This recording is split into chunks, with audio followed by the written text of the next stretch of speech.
when I left, we had 124,000 people in the business, and give or take a bit, 115,000 were unionized.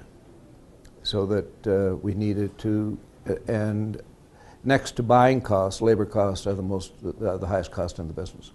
So we wanted to have that run well, and I remember being asked one day, the guy that did the labor for me, I would say was easily the highest paid labor guy in the country. And that was all in those little boxes, you know, that you see in the annual reports and all that kind of thing. A guy stood up at the annual meeting and said, "Why do you pay the labor relations guy so much money?" And I said, "Because we got 115,000 unionized employees." Next question. That was that.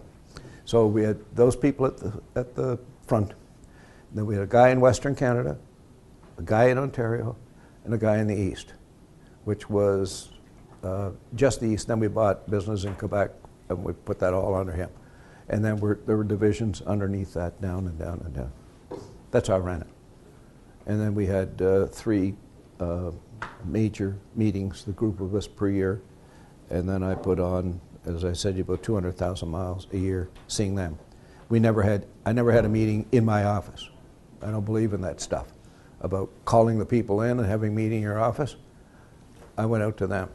You know, if you can't work with your people on their territory, you shouldn't be doing the job. So I went out. That was the style of the business. And I said, no organization chart, no rule books, but everybody knew the rules. And everybody knew who reported to who and that kind of thing. I just didn't want any of those, do a great big book and put the book on the shelf, you know, that kind of stuff. We just didn't run the business that way. We ran it close to the ground all the time. And I had this band of brothers, band of entrepreneurs doing it for me.